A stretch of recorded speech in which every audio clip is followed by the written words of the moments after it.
Jeff Cox, SB Nation. Coach, you did a little mixing up of the lines tonight, and did you think A.J. Greer and Matt Lane, even though they didn't make the score sheet, might have been sparked a little bit by the change in the lines?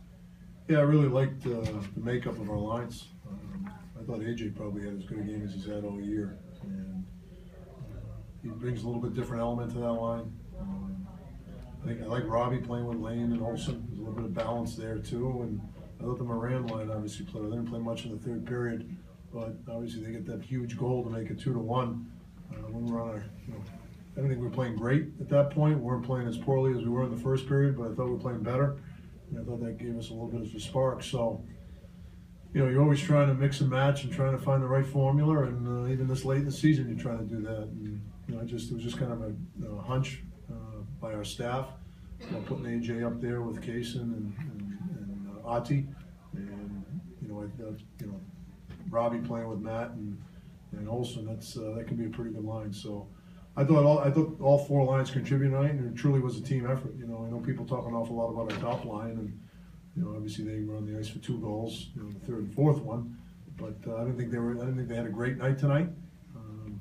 But even when they don't have a great night, they find a way to get on the score sheet. And obviously that third goal was huge. It really changed the complexion of the game. We were playing a little bit conservative, I thought, in the third period. UNH obviously had the power play. I thought that kind of gave them a little bit of momentum. But if we're going to have any success and win championships, we need everybody, even the guys not dressed. They've got to make sure they make practice competitive, and we need to be ready to go from the drop of the puck tomorrow night. That's for sure. We can't have those starts if we're going to win championships moving forward, and we know that.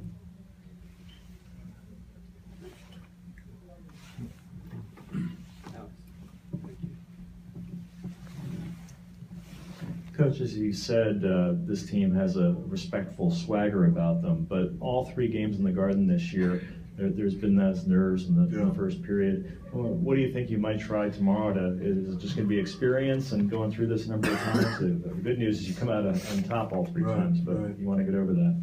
I haven't really thought about it. If we're going to take a different approach, I don't want to think too far ahead. The coach in me just wants to win this game, and then we'll start getting ready for Lowell when we get on the bus. But sometimes you just got to go through it, and if you can withstand the first period, which we did in both the Beanpot games and tonight, you got a chance. After the first period, we all knew we didn't play well. And again, I'm careful to say that because I think a big part of that had to do with the way UNH was playing, but for us to come out of that period 1-1, I thought it bode well for us moving forward because I know we couldn't play much worse than that. So hopefully we get off to a better start tomorrow night because I don't think we're going to be able to get away with it at all.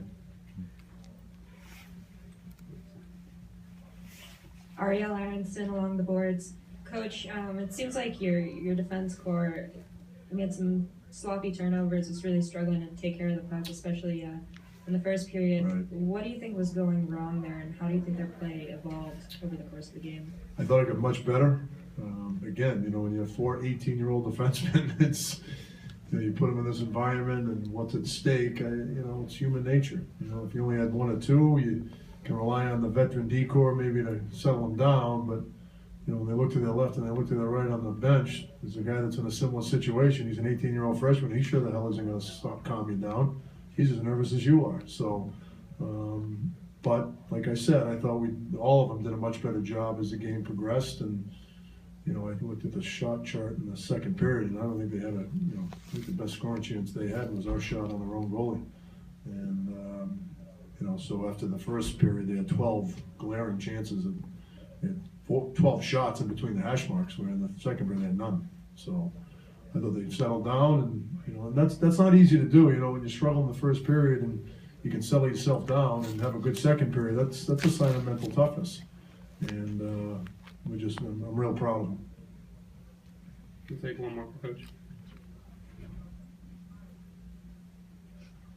Coach Pat O'Rourke, BU News Service. What do you see from Robbie Balageron playing on the wing as opposed to playing in center? Well, I'm not so sure it's the position he's playing. I just know he's playing great hockey right now. And it's been a tough year for Robbie with the mono, and sometimes you have a great freshman year and you just don't have a great sophomore year. Well, he's playing great hockey at the right time. I just love his grit. I love the pace he's playing at. He looks confident. And I don't know. I'm not sure if it's because he's on the wing, but we've gone on this little streak here, and a big part of that is the way he's played. Thanks, Coach. Thank you.